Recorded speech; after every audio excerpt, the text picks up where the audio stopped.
Welcome to this new video about handel exercises for princess, and I'm Ricardus, a Musicus practicus, and today we practice with the exercise number 17. Hey, before starting with the video, download the 100 pages free ebook of all handel exercises I prepared for give you a better experience.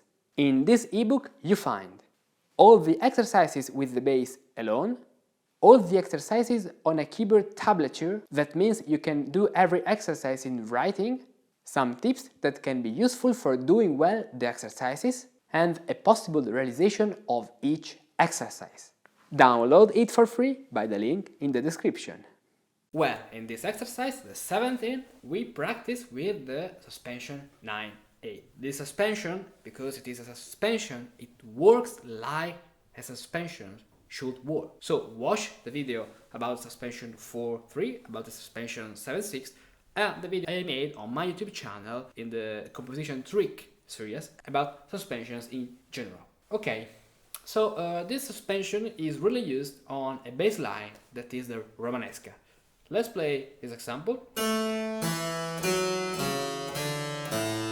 The Romanesca can be harmonized with three voices in this way: 8/3, then 3/5, then 8/3, then 3/5, then 8/3, then 3/5.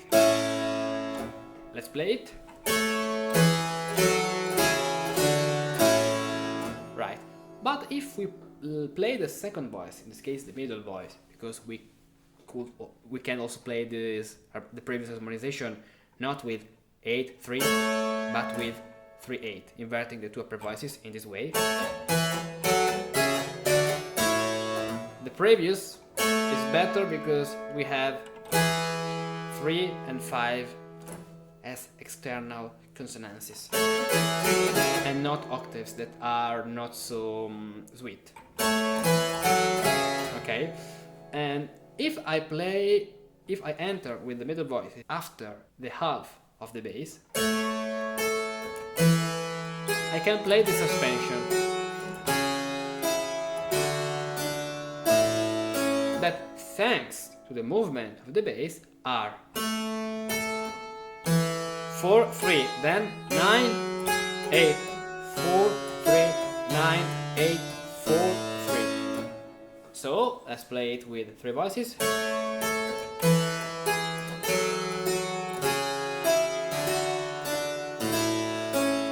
Now let's play its inversion. In this case the inversion works because we have suspensions in the upper voices.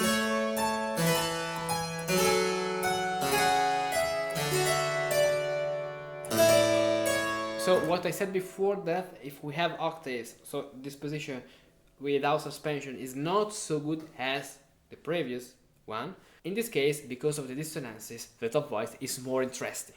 Okay, so we can also play this bass with four voices in this way. Common notes. 5, 8, 5, 8. Really simple. The Romanesca is something that a student should learn from the beginning. For that reason, I usually teach the Romanesca and how it works after only 4 or 5 lessons in my Partimento classes, because the Romanesca is a really common, a really spread pattern used in the gallant music. So if you know how it works at the beginning of your path, Partimento path, you will be able to find the Romanesca every time you find a piece with Romanesca and harmonize it in the best way. If you want to learn the art of Partimento with a guide, a coach that can help you to reach your goal of realizing Partimenti, check my services for you here in the description of this video. Okay, let's pace now to our exercise. So first of all, what's the key? C minor, because we have 3 flats and the first note, and the last one is a C. And what's the meter? Common time. So let's play the bass alone.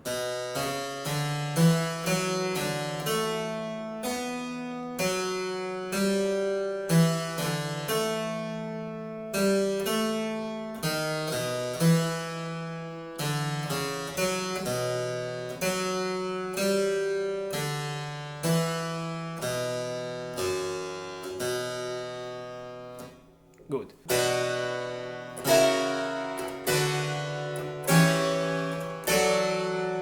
Okay, because we don't have the natural C below the G, this is not like the rule of the octave in C minor.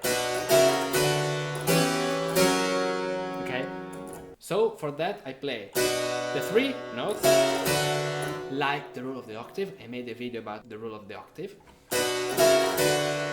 Okay, then I play a 6 chord for going to another 6 chord. Look, double the 6 and then double the bass, as you already know, thanks to the previous videos of this series. Okay, then normal chord, 4, 3, 9, 8, 4, 3, 9, 8. Let's see the bass. We have this E. Okay, imagine this E an octave higher. Romanesca in E flat major. So 4, 3, 9, 8, 4, 3, 9, 8, 6. I use now the petit 6 because in E flat major the petit 6 is on the second degree, that is F. F, so 2, 1, 4, 3, evaded cadence, okay? Be careful, now I play the unison, so the tenor goes in unison with the altos. I'm doubling the third, because if I want to play now this chord, okay, imagine to have without the bass this. We have parallel fifth. So a contrapuntal way, this is a moment where in harmony counterpoint join, because in this way I start from unison between the tenor and the altos in the middle voice. I can play this without parallel fifth. Okay. Okay, resolution 6. Now I have to play the ninth, so I have to prepare. Sorry, we have the flat on the third. I have to prepare the 9, 8, right, 6. Now change the position. Now I have to prepare the 9 of the next chord, that is an F. So what's the 9th of the F? G. Do I have a G? Yeah, here. So I keep the G this way. 2 for 6 chord. This way, then 6. Okay. This C is so important from preparing the next 7. So when you have dissonances, ask always yourself where you want to have the dissonance, and before arriving on the chord with the dissonance, you have to have prepared this dissonance with a consonant. How to do this? Practice, practice, and practice. If you practice, you will be able to understand and recognize where the bass is going, so what's the note you need for preparing this dissonance. Okay? Okay, 7th, 9, 8, and then if we imagine this C in the bass an octave higher, Romanesca. So 9, 8, 4, 3, 9, 8, 4, 3, and final cadence.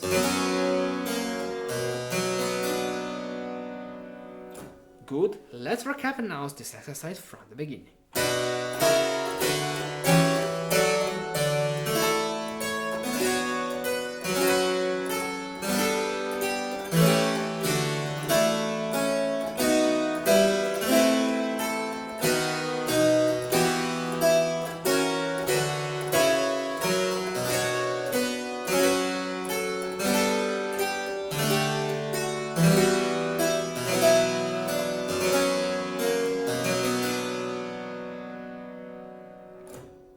Ut, fa, sol, re, mi, fa. Can you sing with your hand? Consider that this method has been used to teach music from the Middle Ages until the early 19th century. All the great musicians whose music captivates and moves us learned the basics of music starting right here, with a simple hand that I have drawn on a glove, which encapsulate all the elements of music: the great scale, hexachords, clefs, notes, and melodies. Everything in the palm of one hand. It is true that it's not so easy to learn this system at the beginning. It is all based on a series of musical relationships and ratios which are different from modern music theory. The historical sources are written in ancient Italian, making them accessible to only a few. Furthermore, the way the ancients write is not always so clear. However, if you are as passionately curious as I am, and you would love to learn how to sing like a true Renaissance or Baroque musicus practicus, take a look to Fammi et me fa est tota musica method. In English, so it will be very easy for you to understand everything from A to Z.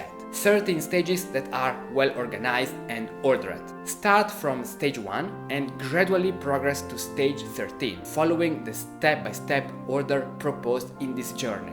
Examples, images, and practical exercises that visually teach you what to do, how to do it, and why to do it. Oh, and in the end, we will do a test together. Learn more here.